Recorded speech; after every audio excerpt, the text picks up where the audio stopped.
Hello, good afternoon.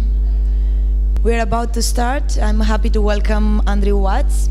Andrew, he's an architect. He's coming from London, running the Newtecnic facade designer engineering company. He's in between architecture and engineering. We were laughing a bit before, saying that it's good to have this kind of people around because it helps the architects that sketch to get built, to get to see build their sketches. Anyhow, Andrew is an expert in envelopes. He's an expert in facade designing, implementing technologies, and also optimizing for construction. He has been working in several complex projects. I guess the ones that triggers our interest are the last three projects developed in collaboration with Zaha Hadid in the theater in Morocco, I think, and the cultural center in Baku. Exactly. And the metro station in Saudi Arabia. So we've got there's a few projects that we're going to show this evening, and we're going to show quite a lot about the Rabat theater, and a little bit about the project in Riyadh, a metro station, also with Zaha Hadid. So we're looking forward to explaining what we do. So yeah, Andrew and his team, Iker, that has been also faculty here at IAAC and a very good friend and collaborator. They are working in different kind of projects, international, collaborating with offices such as Zaha Hadid, but also KPF and like so many. Heta, Jean Nouvel, previously Brenzo Piano, and now we're starting with Asymptote and Morphosis in New York. So we're sort of getting a bit of a collection. Tom Main, yeah, a little collection of people interested in pushing architecture beyond beyond conventional construction. That sounds great. So please help me welcome Andrew Watts and Iker Mugara.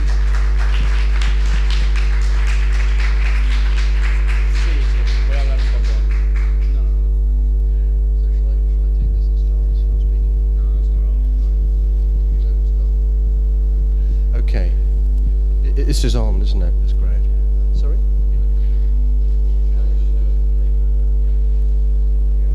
Okay, so as you can see, even a presentation from Newtecnic is collaborative. Nothing can be done as like a kind of a simple act of just showing you some slides. We have to think about everything we do, even communicating some ideas to you in a lecture. So I've asked Iker to come and do this together, so we can show you quite a lot of material and try to explain as much as possible of what we do. So first of all, thank you very much for inviting us here this evening at IAAC. We're really thrilled to be able to show a group of people interested in making things what we do, because we're sort of caught as being architects and engineers working on facade design and facade engineering. We're kind of caught between different worlds, and civil engineers think we're kind of product designers, and product designers think we are either engineers or architects. Architects, nobody's quite sure what we do. So just try to give you an idea here from this image of the range of things that we do in the office. We design facades usually from a sketch, and on some projects it's been nothing more than something very simple like this. Someone has said we're doing a competition, and it's going to be a big open space. It's highly sculpted, but it may not have any specific geometrical rigor, but we really like it, like Tom Main would say, for instance. And then we have to take that and turn it from an architectural idea, a vision of something very small, and turn it to something very big. So in order to do that, we have to be pretty good at engineering as well as architectural design and working out how things are put together. So some of the skills that we have here on the top, geometry. We spend a lot of time working out how the shapes of things and what we might do to change them. We do CFD and wind tunnel testing. So we look at how wind blows around buildings. There's fabrication, a lot of detailing, and panelization, the big thing that quite a lot of architects like to get involved with. How many panels there are, what shape, and how we might change all of those. And then, of course, we build. And sometimes we work as facade designers with architects, and sometimes we work with contractors. So a builder might just say, I've been given this, I have to build it. I don't know what I'm supposed to be doing here. Can you please make it happen? And that's what we've done on the project. You can see there a little image of the Baku project, cultural centre designed by Zaha Hadid. So we're a firm based in London. We've opened an office in New York, and we're starting to expand with the kinds of places that we're working in the world, or the architects that we're working with. So we're having to go to them, since they obviously can't just fly around the world to come and see us. So, next. Okay. Some of the projects here, just to give you a quick overview of some of the projects that we have worked on.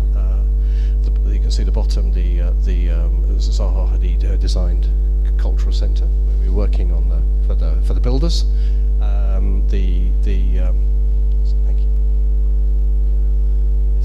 This one here. This is the Federation Square Art Centre in Melbourne, Australia. We've got a Middle Eastern tower happening here. This is the Bank of Iraq, which is about to go on site, with subject to law and order issues in Baghdad. And the Egyptian Museum. This is the Egyptian Museum in Cairo. There's a telecom tower for Salon Architects in Istanbul that's on site at the moment, just about to start site. And couple of projects that we want to talk about. This is a theatre in Morocco, and this is with Zaha Hadid, and this is a Zaha Hadid design metro station. So these are a few of the things that we can show. We sort of work for a range of architects around the world, and this evening we're just going to focus on things which are to do with working with solid materials. The way that we work is to try and understand as much as we can about everything that we are involved with. So with the panelization of something, and this is the Rabat Theatre, the panels you can see are there are 16,000 panels, and we need to position them exactly in space.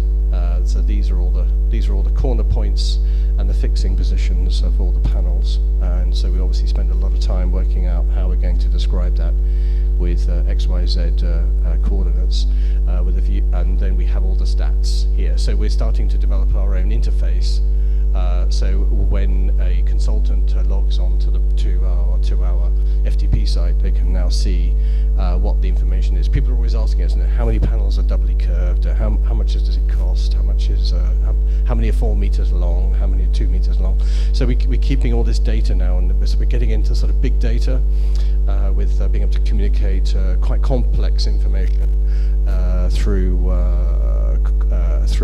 the user interface, and through obviously through the visual expression of parametric design. This is another project where we are looking at all the fixing positions, where we design the structure underneath the envelope. So we're increasingly moving into the building, not just designing load-bearing facades with a structure designed by someone else, but we're designing our own structures, and that allows us to integrate very closely between the outside and the inside. We're not just hanging things off a frame that someone else has kind of dreamt up. Next, okay. Panelization. I think this is a kind of thing that's being done on the Bank of Iraq at the moment.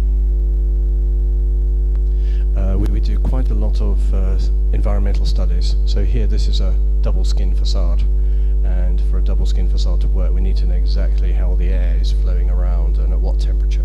So in order to be able to bring even quite basic concepts to a building, the idea of a double skin facade to save energy, we need to know how it's working for real. So we are struggling quite hard to make sure we understand as much about air movement and about structural movements in buildings. We start with CFD studies, often air movement studies, and then we move on to a full wind tunnel test that we do ourselves. And here you can see some of the condensation studies. So we have to make sure that we don't get any condensation occurring inside the construction, which is quite a sort of big issue with the sort of advanced materials and composites that we use for the facades. Next. Daylighting. The studies that we're doing here are to establish how much glare there is, how much bright the contrast between bright light and dull light, and what point does it become uncomfortable. So instead of trying to get everything looking the light even, architects that we work for usually want to have a lot of drama in the light, but they need to know for how much time is that going to be uncomfortable, and how much of the time is it just, you know, quite exciting and enjoyable to experience. So we have to calculate all of that. We also make mock-ups. This one you can see here has been made in China. This is for a permanent formwork solution, so it's a lost formwork. You use the facade as the permanent skin, and the structural concrete is poured in between the skins of GRC or composite that make the external wall, and so testing is quite a big thing. Okay, this is at Cambridge University. We're industrial partners with Cambridge University Engineering Department, where some of us were students years ago, and this is the engineering lab, and we test everything to destruction, so we understand when it's going to fail, when something is going to break, and how it's going to break. We wanted things for a facade will fail, everything will fail in the end, but we need to know, is it going to fail safely? So safety is a big issue with our work, so that we make sure that if something it gets hit by a bomb, or if something gets hit by something, then it won't just fall off, basically. Structural design. You can see we do our structural design on projects now, and this is a bit of envelope which is being designed from the outside in, rather than from the sort of structural imperatives of a frame. Panels. These are singly curved panels for a project with the amount of curvature, numbers, stresses in relation to the size, because we are looking to, in our designs, to find as much that can be repeated through a project as possible. So we tend to use a lot of time to design something to make it so that it can be made, fabricated with simple machinery, or with the machinery that contractors already and fabricators already own. Stuff that's the kind of equipment that you have here. We want to make sure that the designs can be made with those machines, not with some kind of huge number of people to make it. That makes it unaffordable. And making projects affordable is a big part of it's a significant part of our job, I think. It's more structural design, and in the integration of structure and skin.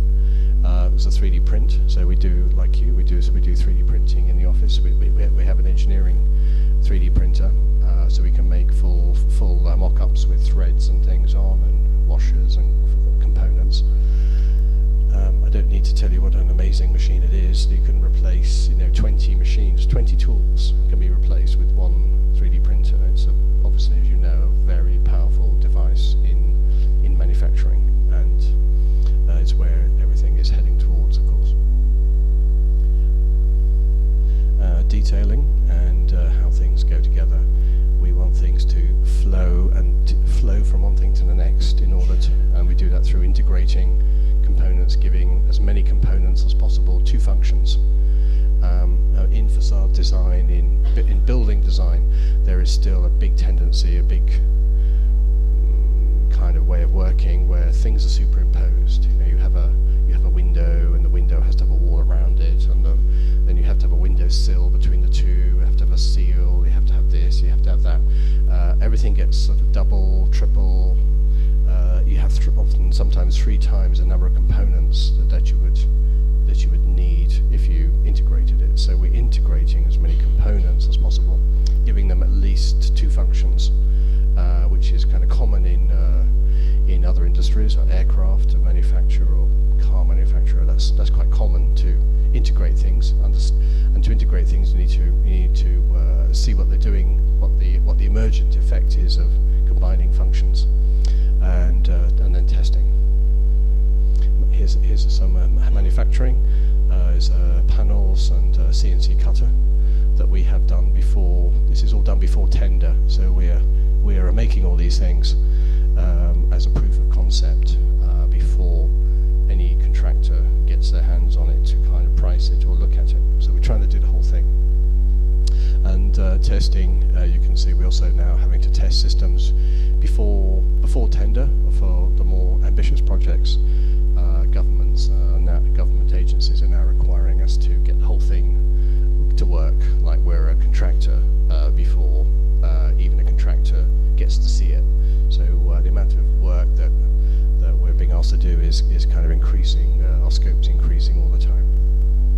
And then finally building, and we did the drawings here for how this was all going to be made. And this took about, in the end, it took I think it was about 2 years, 2.5 years of doing the panel drawings, doing all the stuff for production to make it for real. And that's a kind of a quite exciting, challenging time, because if anything is wrong, you see it immediately on the building. So checking and rechecking of everything is really important. The contractor was accepting that probably we'd get 10% of it wrong. They thought we'd probably screw up on some of the panels, but it all fitted together perfectly. So we're extremely pleased with it. And finally, in this part of the presentation, we do textbooks. So I think an important part about facade design and any kind of involvement in the making things in architecture and engineering is to try and put back something. I benefited from fantastic teaching when I was at your stage, and as you finish becoming a student and start to do it, then you kind of need to acquire the expertise, and you acquire the expertise usually by writing it all down in notebooks and building up the notebooks and sketches, and that becomes a body of work in itself. And that's something that you will all have from your projects as you graduate and move on, and that you can put back into books. You can put back into the kind of books that these are very simple books about building construction technologies, which you can put back through writing books and sharing with your colleagues, and helping to move the whole thing on. Because the big thing that you're probably aware of is that you don't really need to compete with other consultants by hiding everything. The more you hide, the kind of the worse it gets for you as a consultant. So you need to put it all out there, show what people are doing, what you're doing, because obviously even as students you can see that what you're doing this year is far more ambitious compared to what you were doing last year. So putting stuff out in books is not giving away any special secrets, it's just sharing your knowledge and allowing you to progress, allows the whole community of building designers to move forward. Okay, so we're just going to show you, quickly run through a few projects here. So this is the project in Baku. Should we go back one? Yeah. So here are some of the drawings that we put together. You can see how it's made. This is a car park. The other project is a car park in Miami Beach. All sorts of bits and pieces on the building that we designed. This is a hospital in London with a folded geometry, a more straightforward project of an office building, but very wide panels and open a lot of natural ventilation. And this is the work that we're going to start, that we're starting on the Riyadh metro, which I'll talk to you about a bit later on in the presentation. Okay. This is Mexico, some apartments in Mexico. We designed the facades, which was largely a sort of balcony project, just working out how the balconies were going to be made and fabricated quite cheaply. They had to be done quite cheap to manufacture. So there's a lot of work went into the structural design of these. It's a school in London. It's been built, and two towers in Kuwait.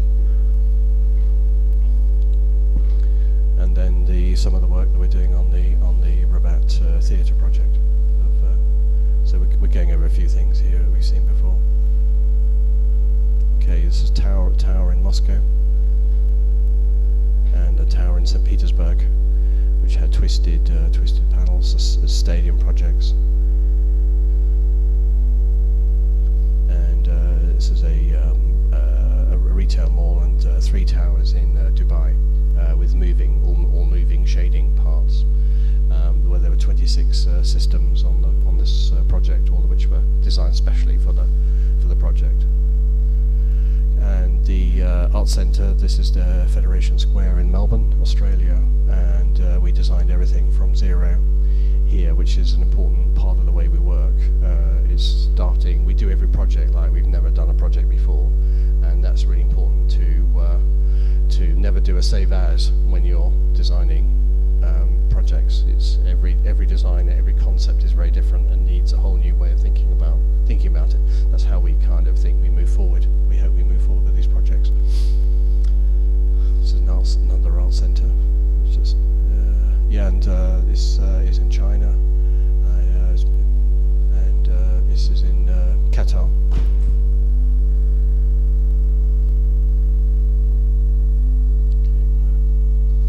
And telecom tower in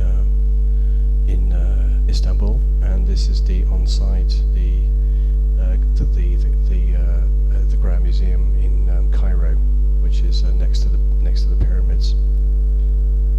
Okay, and there's the shop drawings, facade systems for a building in Kuwait, and also another project in Kuwait. There's an airport in Norway. These are for Jean Nouvel in Kuala Lumpur. Snøhetta, stuff with Snøhetta here in Scotland, and projects where we have always introducing the cladding of exoskeletons in towers. This is for a competition with Zaha Hadid, but even at competition stage, we're dreaming up the technologies. This is bringing a car frame construction, a semi-monocoque construction into buildings, which is something we're very keen to do as soon as we can on a live project that needs a very lightweight construction. So you can see with these projects, we spend as much time looking at the fixing as we do on how the whole thing is going to look, because often we don't get much of an image. We get a very simple image to work from, and then we need to generate the language of the small of the detail. We're conceiving these details in the same way that the architect is conceiving the whole composition. So we're sort of recreating the big scale composition at the small scale detail. None of these projects are high budget, by the way. This is not all people with lots of money and lots of time to spend on their buildings. These are all quite economic projects. They don't have high budgets. Okay, so just going to show you something from the Rabat theatre, and these are the working drawings that we are sending out to tender in about a week's time, and the whole way that we construct our drawings is through the design of systems, the design of geometry, and design through coordination. So we're doing systems, geometry, and coordination as our 3 ways to tackle a project. So we're not doing sort of elevations and then sections and then details. We're thinking the whole thing through by starting from zero and creating systems, implementing them with a geometry across a building, and then coordinating that with structure and services and landscape. So it's a very different way of working to being like a traditional architect, because often the architects we work for are doing that kind of workflow. We're coming at it from the other end, completely opposite end, going from the idea of building something through to the idea of conceiving something at the beginning. So we try and communicate drawings and images by getting the builder to understand what this is going to look like, what we're trying to achieve, what the whole thing is about. It's about the smoothness of the surfaces. They are as important as just getting the layers in the right place.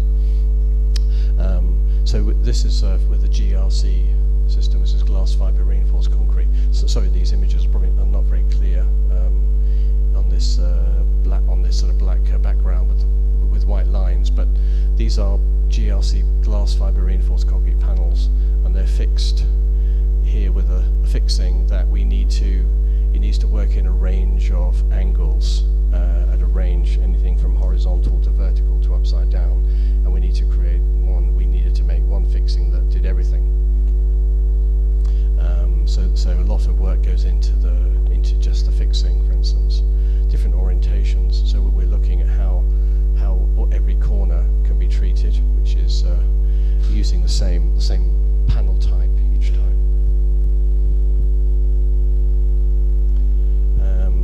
This kind of drawing is showing the way that we're cladding the structure here that's under our control, the structure, and then how the steelwork fits in, and then how the panels go on top. So Ika spent quite a lot of time getting this to work as a blend of different structural backgrounds on the project. So we're always combining in these drawings, as you can see, 3D images, 3D line drawings, 2D details, sections at different scales. We're trying to communicate as much of the here with the engineering, how all the stresses and sizes and the condensation, the thermal insulation. We are attempting to wrap it all up in one story to a contractor to tell them everything about what's important to us. So they can understand that the engineering design is coming out of the way it needs to look. The way it needs to look is being informed by the engineering, both structural and environmental.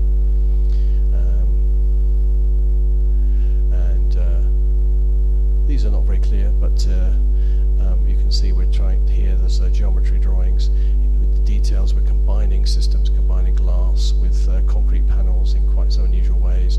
Glass is then things are linked together in a sort of in a continuous wrap around the building. We don't split them up into little pieces. Everything tries to blend from one to the other, and for that we need to do a lot of work on the geometry and to describe the whole building in X, Y, Z coordinates, in three-dimensional coordinates. So these are sort of endless drawings of describing absolutely everything in the building, and everything ends up having equal importance of trying to resolve it and bring it together. Every system described, we put the specifications on the drawing, so everything the way we write about the building, the way we draw in the building is all carefully put together as one seamless. We try to make at least one seamless story.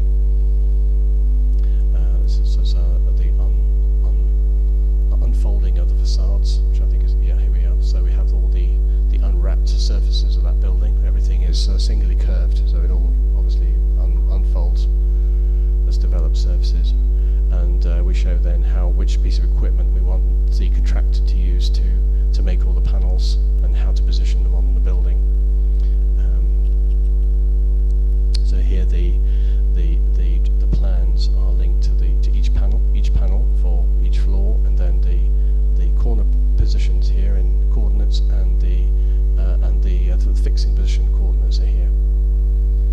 information is all integrated onto a single page. Steelwork, here all the sizes, every component is laboriously listed and drawn out, so we know exactly how it works. These are obviously done through scripting. Nobody's drawing all these by hand, and of course designing the process of creating the drawings is as important as the drawings on the information themselves. So I mean, as you know, you have to design your own process to design something. How you're going to do something is half the job, and the other half is what you're going to produce, what you're going to do. So we work pretty hard on our process. Sections showing what the relationships between all the components are, all sort of all spelled out all the way around the building. So here's just a quick run through. You can see the kind of level of information we produce to construct something, bringing together lots of information that is scripted, as well as with people exploring CAD drawings, and a program. So the construction program is also a part of our design process. We can't show how something's going to be made unless we create a program.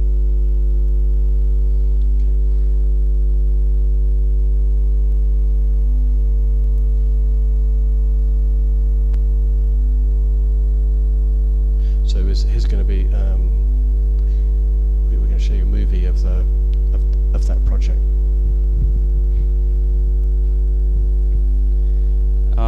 This video is actually a little bit long, but so I'm going to talk in the meantime, just to get an overview. As Andrew mentioned before, what we get initially is just the formal expression of the architect, and the architect then kind of look for firms like us, Newtecnic, which literally every single building is customized. None of the systems used in this system you will find it in a brochure or anything. Everything is designed from scratch and customized. We initially start from, like Andrew mentioned before, from a formal form. Then there's 3 basic criteria that we have to kind of engage with, because at the end of the day, it's not everything designed for a function. So we have to deal with the client. We have to also understand what his target and what his ambition is, and so that would be the first criteria. Understanding the formal intention of the architect and embracing it. The second one is, how do you panelize the building? Okay, it's the aesthetic aspect, but then you need to understand beyond that, the logistics of it. By panelizing or deciding the size of the panel, so how you're going to panelize it, it also determines the way that it needs to be transported, it needs to be fabricated, whether it's single, double curve, or planar, what it would be. So you start engaging and understanding, so how can then now develop a system? Because it's not, a facade is not just rationalizing geometry, it's literally developing systems. You need to understand engineering, you need to understand, that's why it's require a multidisciplinary team in order to develop these systems. Because by understanding the formal request of the client, then we can decide the size for transportation, we can decide the size also for the structural criteria and what it needs to, and how it needs to perform, also to understand the safeties of it. And then we start developing a workflow that starts from the outside to the inside of the building, which is completely different from how engineering normally is performed. Or the workflow of their design is from the inside out. How do I actually able to support and stand, so I can be able to support the building. So then you have these 2 kind of linear processes that are facing each other. We're working from the outside in, and we're in the other one, in the engineering team is working from the inside out. Although that in reality, things, instead of kind of attaching together as they should, even though that you do a lot of coordination, that's not the real case. So then you end up with a design gap. How do you bridge that design gap? That's how the systems are developed. Then you need to understand every single bit of the geometry, any single bespoke corner, in order to start developing. Well, you develop your basic system, and then you understand how the panels structurally perform, but then how then you adapt and then you create hybrid between hybrids of that initial system. And here now we're going to quickly have a run over some, because most of the people think that it's just the facade. And here you can literally see that it's not just a facade. You have to deal with multiple types of systems. You have to deal with roof light systems, which perform completely different from a normal a full height roof. You have to also deal with how you're going to deal with drainage. When you deal with a kind of level of complexity of it is this facade, you actually have to mitigate how you avoid different systems clashing with each other. So it is an incredible amount of work trying to first develop in the systems, and then second how to develop interfaces between them. How are the interfaces normally have to consider, and that opens an entire new kind of worms, because interfaces sometimes, despite that you design them and they perform as they should, you always find that things don't like to be where they should be, especially when they are not when we're dealing with such complicated forms. Especially in here, we can see that first. You can see it's slightly ghosted, but you can see that the panels are rationalized according to the structural and transportation criteria. We have the distribution of the fixings. The fixings are not randomly distributed. They have a very specific logic in where they should go. Then, in order to be able to describe that, because at the end of the day, we're talking about 16,000 fixings. These need to be described with X, Y, and Z. There's no any other way that you can do that. So each and every single panel is unique. Every single fixing location is unique. And how I was mentioning before, how do you bridge an inside-out approach and from the outside-in approach? That's where, for example, we have to develop and start engaging as well with structural design. A big part of the work that it was kind of developed in this building was how can you, we fill the gaps. So there is a lot of work on how to rationalize and how to not only rationalize, because we're not only dealing with the formal expression of the shape, but we're also dealing with, you have the shape outside that it has to be respected, and then you also have structural limits underneath that absolutely don't match with each other. And then an incredible amount of time needs to be spent on how to solve these kind of issues. Entire secondary structure facade was developed from a completely irrational set of curves. Okay, it's very nice and cool drawing curves around a 3D software. But in order for the contractor to understand this, it needs to be absolutely rationalized. It needs to be quantified, and at the same time, it needs to be tested structurally, and at the same time, it needs to be fabricated. So the process that we use in order to develop the secondary structure in the areas where the facade, the structure didn't manage to achieve the facade requirements. We needed to completely planarize and use straight segments. So every single pipe, every single fixing, absolutely everything that you see in there is completely and absolutely thought through. So it is a huge amount of effort. So it's not just understanding geometry and planarizing just for the sake of it. It's also how then you put systems together and how you make them work.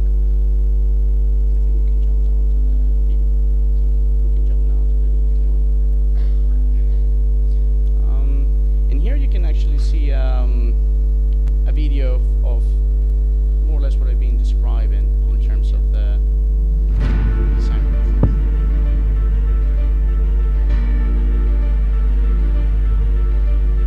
We start with the entire building. This is the final product. This is describing the point cloud of every single fixing. That's the point where the fixings should be intersecting with the structure.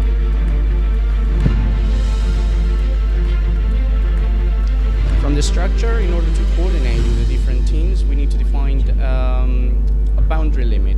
Where is the facade and where is the structural limit?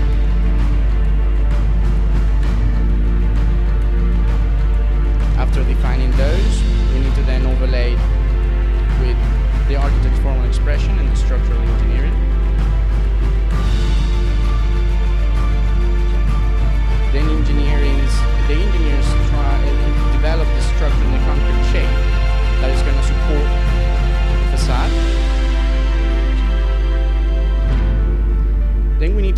subsystems or sub-secondary structures in order to support where the structure can't achieve the requirements of the facade. And then we can form a hybrid structure.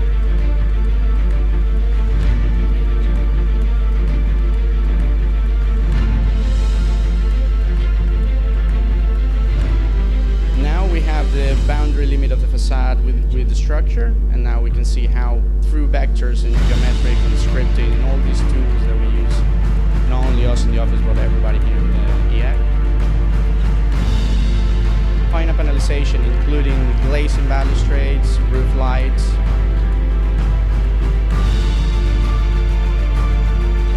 Glazing panelization, all of them are single curve with development surface, so all of them can be built with a single sheet of metal or either wood, as is the case for the ERC.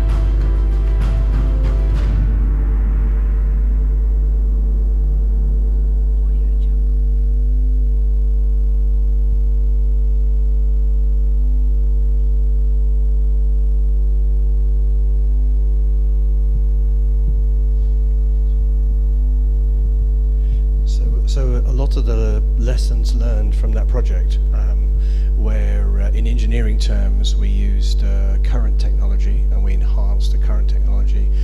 With this next project we are using emerging technology, and as a mixture of architects and engineers, we have an engineering responsibility, and as registered engineers, so I'm a registered engineer, I have a duty of care to push the boundaries of engineering excellence where possible. It sounds all very grand, but that's kind of what we have to do. So in this project, we are pushing the material capabilities of GRC, and we're using here carbon fiber.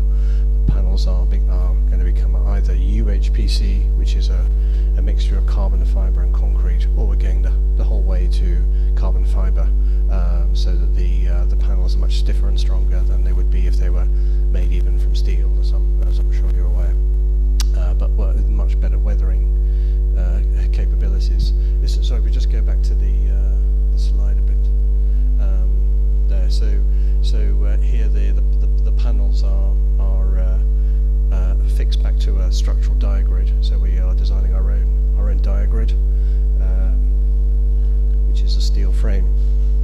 And we're here, and we're integrating into the steel frame the facade panels with shading, with these shading panels on top. So we have the diagrid, we have an integrated wrap around it. They've got glass in there, and then there's going to be carbon fiber panels on the outside of that to create this complete wrap on this Riyadh metro station.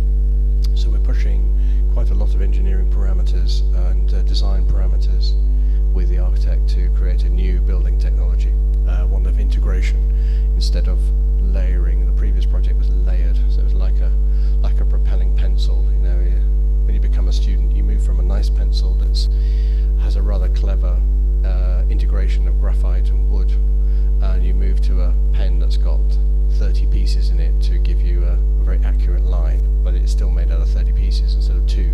So we're sort of moving back. There's more integrated pencil idea, as it were, where we have a few components doing a lot more work, and we're exploring that through design and papers. So we are here. This is just to show you.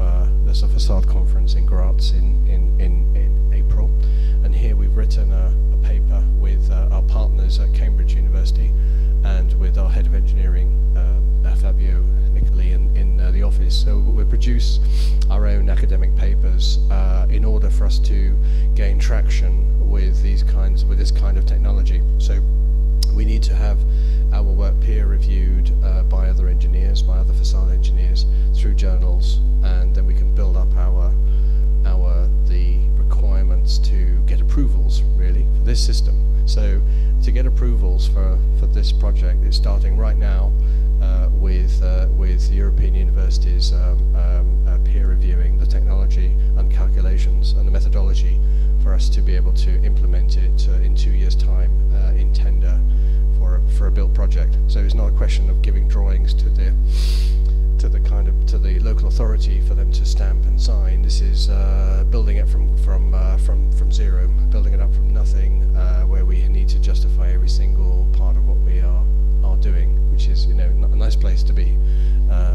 So here we are looking. We've been explaining how we're using it, what the build-up is, what our thinking is, how we think the system should go together, where we're integrating layers into an interdependent system. So this is going to be built more like a car or an aircraft. This is going to be built like an aeroplane, basically, except we have to do it for a building in one place rather than building hundreds of them like an aircraft, you know, like an Airbus, where you build hundreds of them. Here we've got to get it right with the first building, but we have the time to do that. So we do comparisons of the material properties. So it gets quite down to basics about the strength of the materials, how much it can bend, how durable it is, how much it changes colour over its life, and we're sort of working at that kind of level to justify our design work for this project. So structural calculations here to do with Young's modulus, stress divided by strain, that kind of thing, the stress strain diagrams, extension per unit length, and the shear strength of the material using sort of quite fundamental physics with the whole thing. And then we're showing here, this is quite straightforward, but we're actually showing how we are integrating, how as a result of components integrating, that we're going to get a lot of thermal bridging that we're going to overcome with the use of polymers to reduce heat transmission, which is a big issue with building projects as things get towards being constructed. They definitely can't have the kind of green mold growth that was common on concrete structures in the 1960s all over Europe.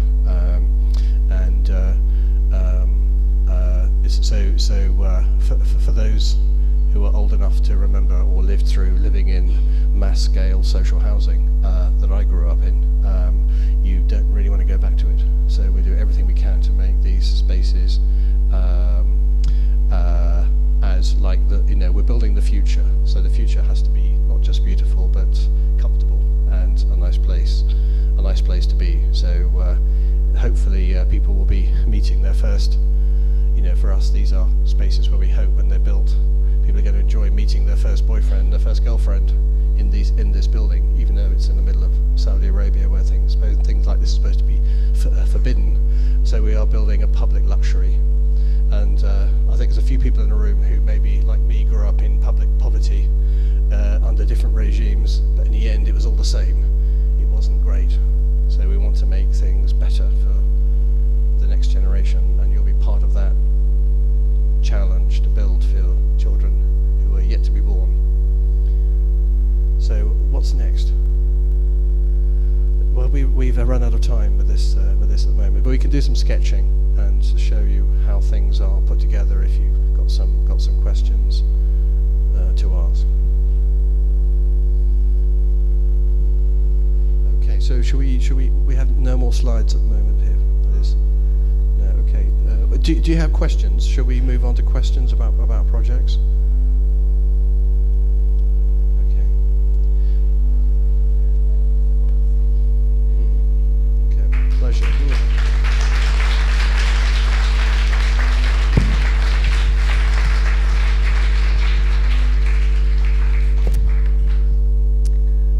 Is there any question for Andrew or Iker?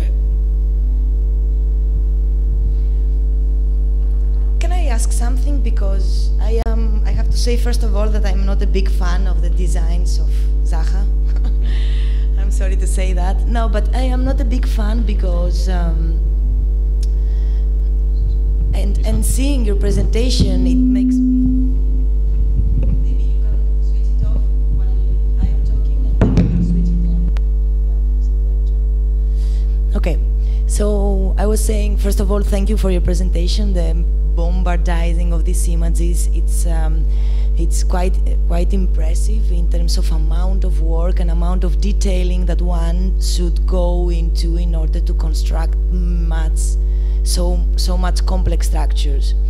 And this idea of complex structure is now related with my non-being fan of Miss Zaha, that it makes me think, are those designs sustainable?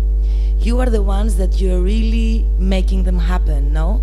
And you are the ones that you are trying to optimize everything in terms of materiality, in terms of structural property, in terms of fabrication, transportation, logistics, no? Things that they are related with monetary, but also with energetical costs. So, what is your point of view when you receive such kind of complex designs? Do you feel that it is a challenge? I mean, I understand that back a decade back, it was a challenge because we were able to start constructing things and complex structure that we were not able to do it before. But do you feel that this is the way that architectural disciplines should go on in terms of constructing? Or is it a kind of a dialogue that both engineers and construction need to find with architects in terms of optimizing and making maybe more sustainable the designs that we are producing as products? No? Is this working? Yeah, that's good. I think to answer that question, I need to do a little bit of sketching, because the kinds of projects that we get tend to be urban design driven. So the design, if I just switch this. So the kinds of designs that we have, shall I start down here, tend to be something where there's a vision, something like that. The Baku building was really a ripple in the landscape. So there's this very sort of bland landscape to create an art center, and from that we say that's a very interesting thing to do. And the idea is really much is as simple as that. So there tend to be things where there's some kind of idea of rippling, some idea, and then we then sort of think, well, what can we do with that? And what we can do with that is to integrate the structure. So something where we've got a wave going on. We are thinking, well, we can actually do that extremely economically by creating a real space, not by creating a kind of stage set. And I think, from our point of view, the projects which are not satisfying is when these are not real spaces. If these are spaces that you can enjoy, that are real things that you can stand in here and kind of admire, that's great. What's not fantastic is when a project becomes more like this. You know, it becomes a lot of stuff inside, or there's a lot of flaws in there, and you feel that we do influence the design. We don't influence the concept, but we do influence. We try to bring something that's very real to the idea. So I think in terms of sustainability, all building construction has got a long way to go. I mean, there are exciting things happening here where you can grow food inside a panel. There's the idea of being able to have a biodiversity inside the building, that the building is almost alive. A building has something that is a real part, a natural part of the landscape, something that isn't just using masses of concrete. But I think that the projects that we work on tend to have quite a lot of ambition in terms of an idea, and we try to make something very real. So with Rabat, the Rabat Theatre, you could say, well, it's a kind of a spaceship, or it's a computer mouse, it's like a model that's been overgrown. But I think we try to bring a technology which is at the scale of the ambition of the idea. So when you look at the small scale of the building, it's something real. Now, the thing I really don't like is 20th century architectural design. As a student, I found it absolutely dreadful. That it's somehow acceptable for an elevation of a building to have something where it's a kind of a collage of bits and pieces. This sort of stuff which you can build your average school in France out of this kind of stuff. this is a language of collage. It's a language, and the planning I find absolutely shockingly bad in 20th century design. The idea that you could build, whole universities, the half of Oxford and Cambridge from the 1960s onwards is built with this kind of spine wall, an entrance block, a library at the end in some way. There's a kind of sports hall, there's a dining room, and there's something happening at the end, and a kind of a colonnade or something sticking out. And this for me is like a really shit car engine. I mean, this maybe was really hilarious in the 1920s, but we're coming up to the 2020s when I find this kind of planning absolutely tedious. That you sort of walk into a space, there's a spine, there are events along the spine, there's a library at the end which no doubt has radial bookshelves to give you views out over some nice mountain or something outside. But this is, I think, very lazy design. It's taking components and it's saying it's very hard to make something, it's very hard to make a building interesting if it's just a box.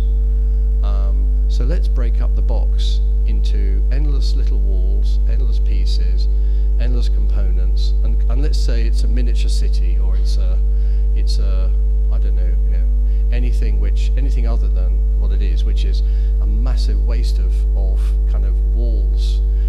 So for me, these tiny buildings to create a big building creates huge amounts of external envelope, huge amounts of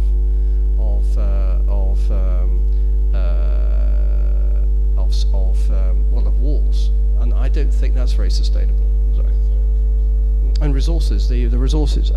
So it's obviously a bit more difficult than if you've got a box, and you say, well, it's a bit difficult to do something with a box. But if that box is then rotated and it's folded into a, it's sort of, that box is folded into something which is then rippling across the landscape, and there are things going on inside a big container. That's somehow quite interesting, because it's reducing the amount of envelope. It's creating more usable and tempered space with a lot less envelope.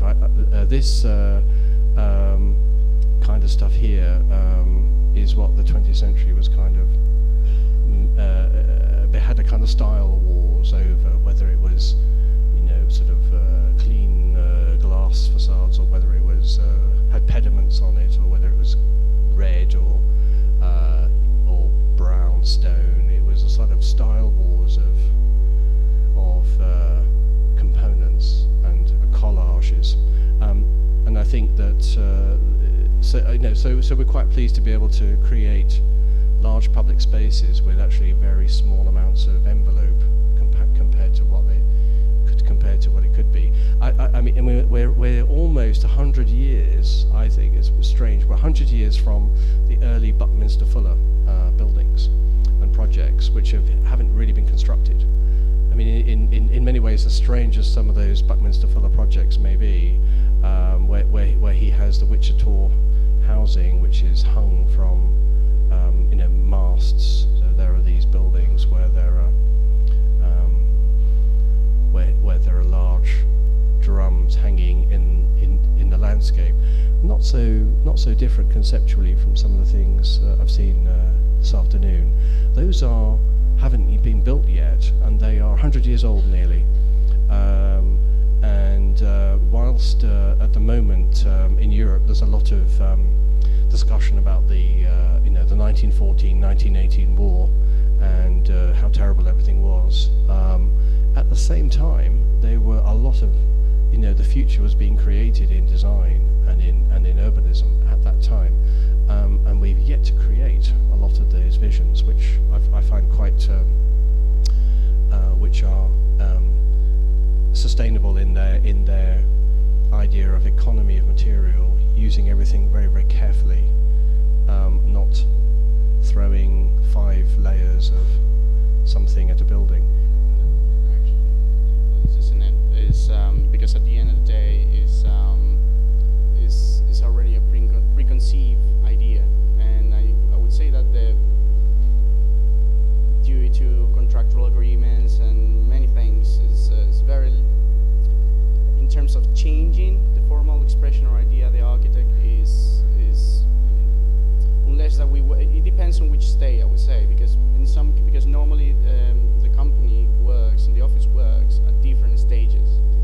If we work from the conceptual stage and we are able to advise our client, we do the best that we can.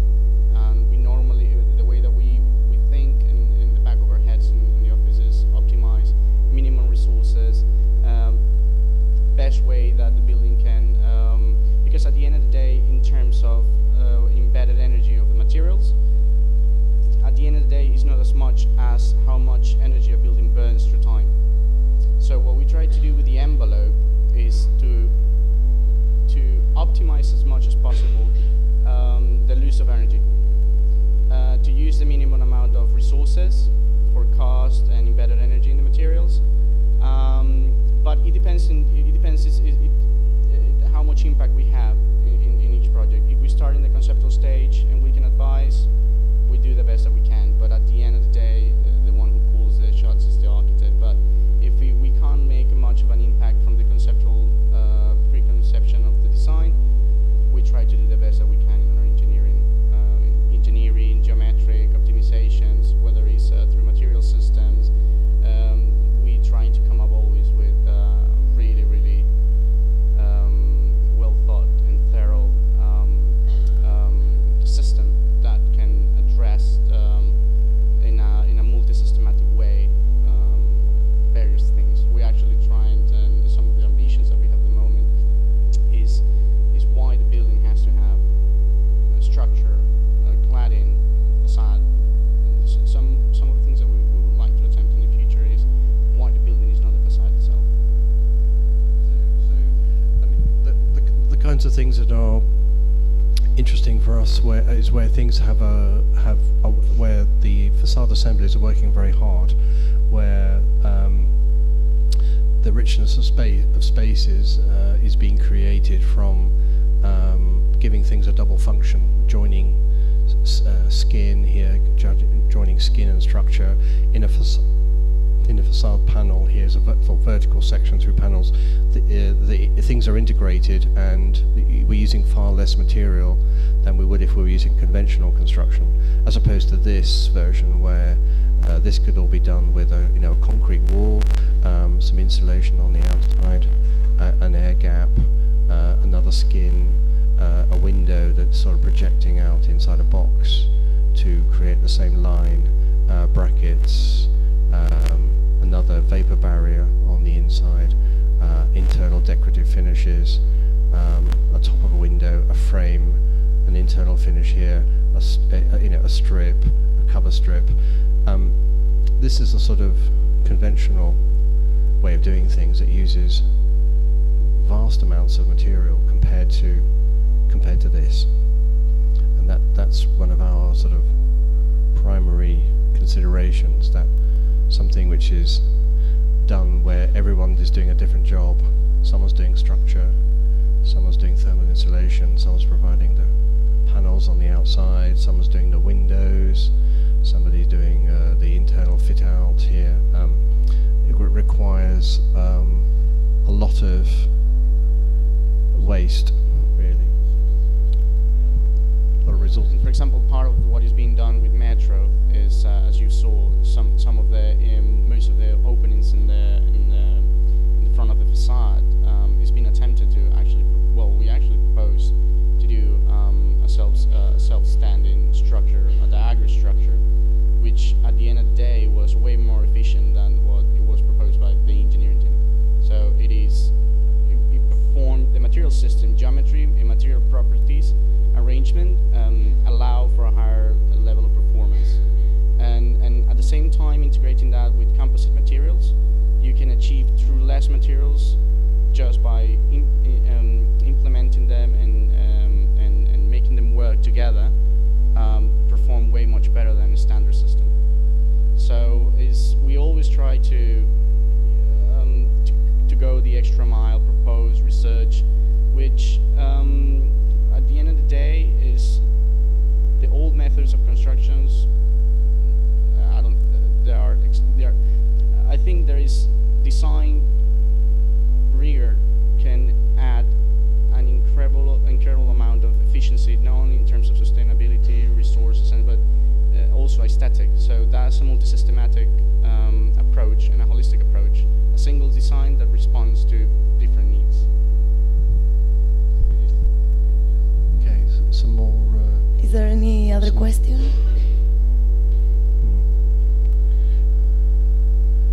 So one more, maybe last comment or question. Which is the future that you see in architecture? I mean, obviously we're not speaking about going into the section, the traditional section, or the traditional master planning. But it's interesting to discuss, and I think here in academia is also what we're doing a lot, which is the vision of the next architecture to come, no? In terms of design and function, in terms of technologies applied and technologies, digital technologies of design, but also digital technologies of fabrication. So which is, I mean, you are working in the latest things happening in architectural construction. How do you foresee the next step? Which is the next step that you foresee as the future? Yes, I think, yeah, it's the, as Ika's just said, it's the holistic approach of spending much more time, or many more hours, yeah, design.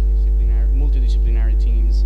I think that most of the deficiencies that we find today is actually communication between different disciplines. That's why I think that the role of the architect currently is trying to explore not just we architects are trying to be, well, for what we can see here in IAAC and in many other places as well. We want to be biologists, we want to be engineers, we want to be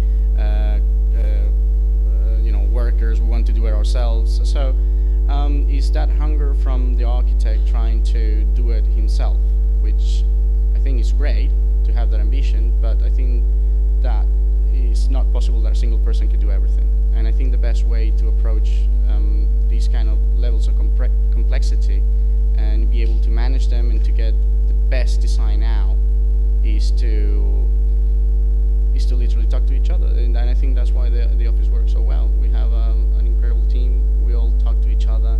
We all work in the same floors and in different. But there's a great amount of communication, and I think that's what I think architecture should be in the future. Which are the targets? I think that's a more broader question because it goes into different preferences. But I do think that it's better design, and we should have better communication with other disciplines. How do we envision architecture in the future? Well, it depends on the vision of every architect and how an architect wants to choose work, which way or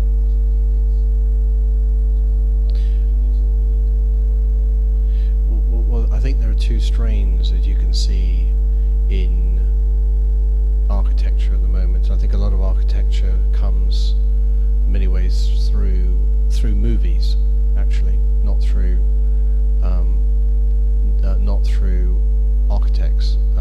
When I was a student, there were definitely two strains of movie. One was the science fiction movies, which I thought were absolutely amazing, and it struck me that the world that was being created in the Star Wars movies, it was, I think, 77 was Star Wars, and I was a student in 77. It was a bit of a shock, even having as a tutor James Sterling, who at the time was sort of Britain's most well-known architect, and what he was doing was quite exciting, but nothing is quite as exciting as what George Lucas was doing in his kind of fantasy films. Now, by the time I graduated and worked for Jean Nouvel, still feeling slightly guilty about my addiction to science fiction kind of styling and visions of creating giant monocoques, only to find that Jean Nouvel was obsessed with the same things, and all projects were really geared around making movies that were clearly creating a kind of a vision beyond that envisioned by Le Corbusier, and the world of kind of boxy concrete was rather depressing for those people like me who grew up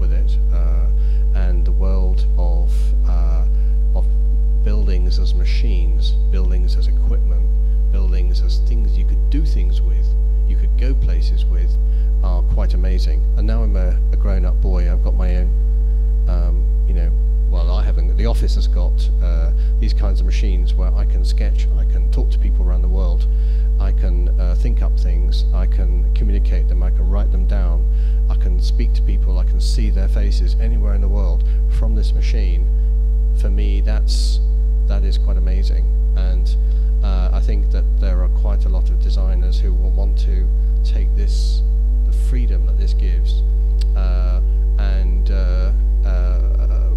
project it across the whole building. So whole buildings are a part of one and the same. So I suppose people like Zaha Hadid or Patrick Schumacher are wanting to project the idea of an iPad or an iPod and scale it up to make it into a building, so that you can enjoy the benefits you get from an iPad or from a mobile phone or into a whole building. And actually, I personally think the future in architecture is in. I sort of wondered why on earth, when I was a student, I was fortunate enough to go to Cambridge, as I was a kind of hard-working boy, and what was amazing about Cambridge was that the knife and fork in front of you was the same kind of design idea as the table, the same idea as the door, same idea as the wall, same idea as the hall, as the quad, as the block that it sat in, as the street. Everything was all part of one language. And I thought, well, why isn't the whole world like this? Wouldn't this be great if everywhere was like this, where everything is connected, everything has a significance? And I think that the architecture is trying to create a significance and a freedom that the connectivity between the small scale and the large scale, I think, is the next big thing. It's more dynamic. And material science, in case you're unaware, material science is the next big thing in technology. New materials that are going to become very cheap. Obviously, the obvious ones like carbon fiber, graphene, and their friends are, and being able to grow things, to be able to grow food, to be able to grow vegetation, actually as part of a building, part of the facade, is a big change.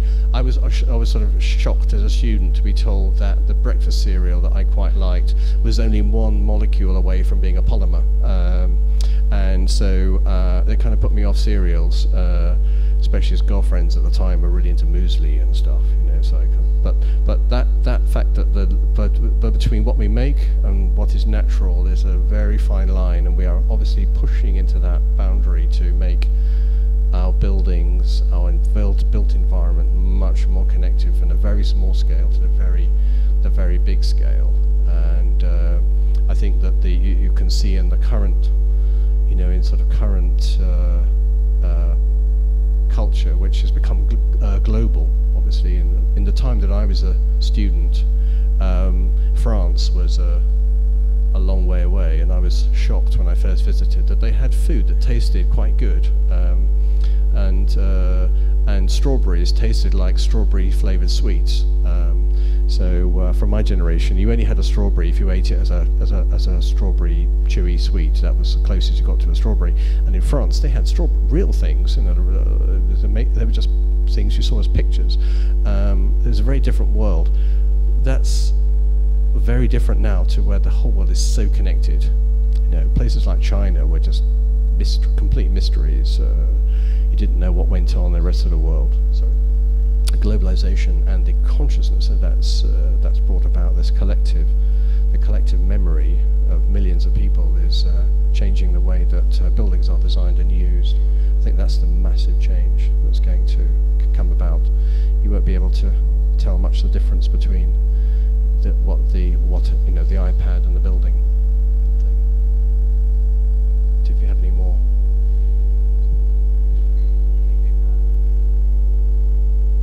Yes. Eine Frage.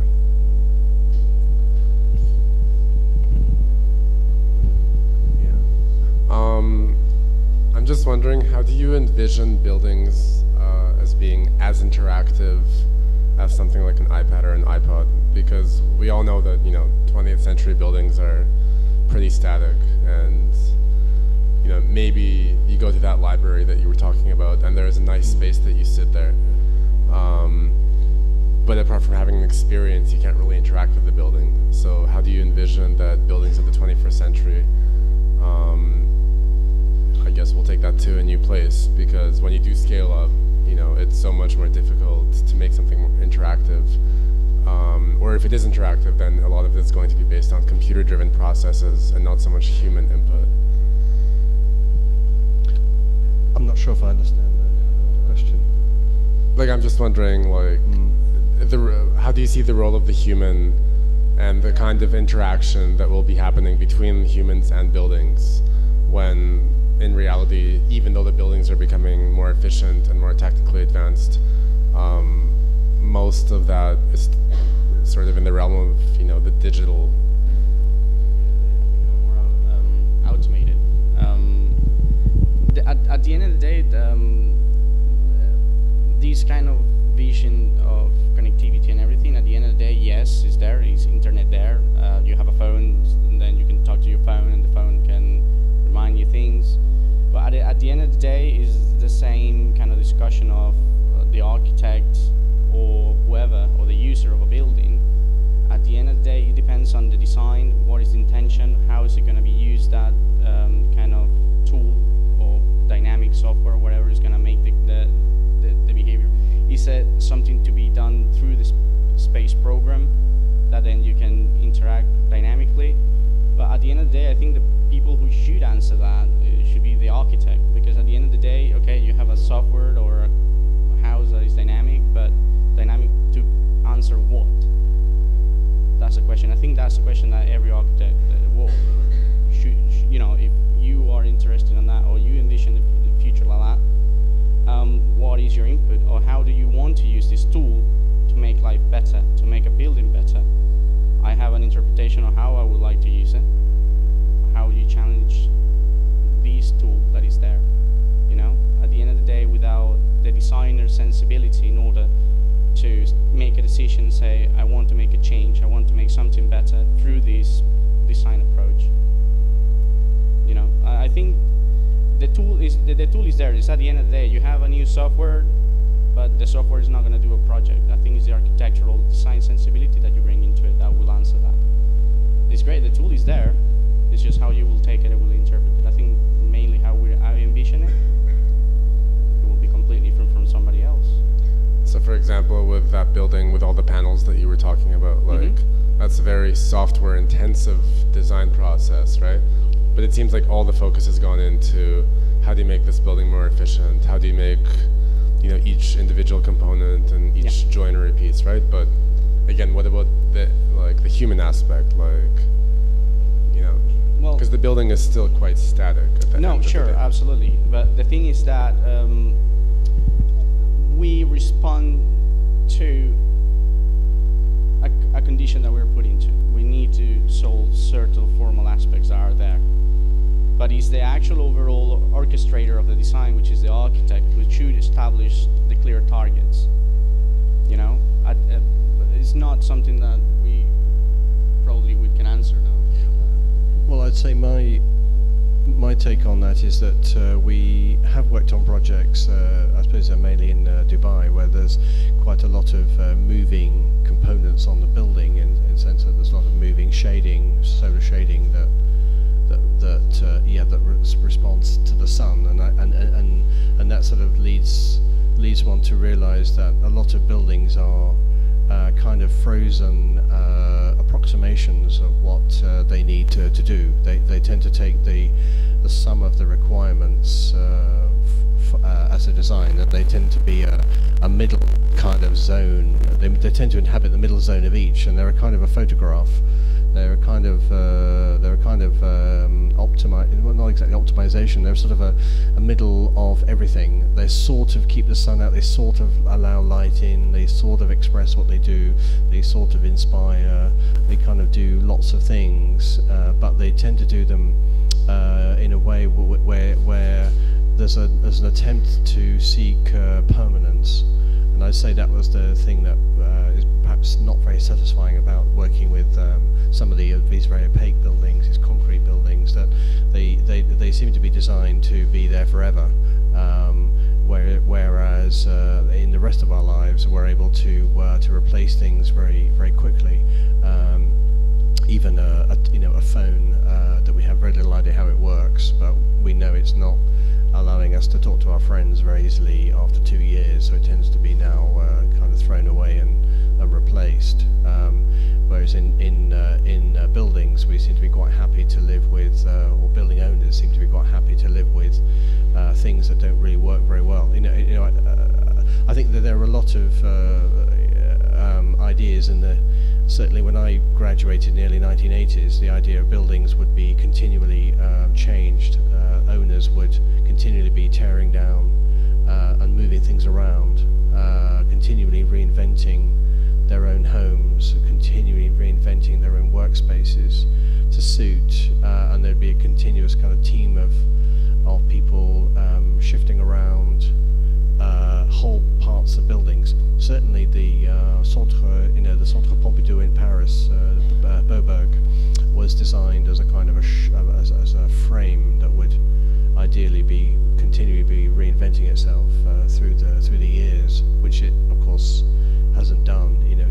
Even in a sort of a very driven, even with the very driven vision of French government. Its bureaucracy aside, it still always had a strong vision of trying to build a future, a kind of a sort of a socialist, including everybody kind of future. But it's not managed to do that. There somehow is a desire in building culture to keep things kind of finished and kept the same. We don't seem to quite have reached the point where we're able to keep reinventing the buildings that we live in. We don't seem to be able to just tear down walls and move things around, even if we're using the same things and rearranging them. The redesign of a facade after 5 years would be thought to be a failure rather than an iteration. And I hope that some of that 1980s culture, or late 1970s culture of reuse and reinvention will come back. I think when I first graduated, there was an exhibition in Paris which was called Modernism is an Unfinished Project, and it should be an unfinished project. And that was my first kind of, that was the day before I started working in Jean Nouvel's office. And I still think that vision of reinvention, of not being afraid to change, and not to accept somehow a building as a finished artwork, is something we need to get back into. So certainly from my age, we seem to have only managed to reinvent the 1960s at the moment. We're only just back into kind of surfing and comfortably wearing shorts in public, and not being too concerned about what everyone thinks of us. So we've only just reached a kind of a freedom of somewhere in the middle. So we're somehow only just managed to reinvent the 1960s before we ran out of oil in the early 1970s. So we're kind of getting back on track, I think, with I hope with creating, thinking of the environment as something that can be continuously reinvented and changed. So I hope that answers a bit of your question.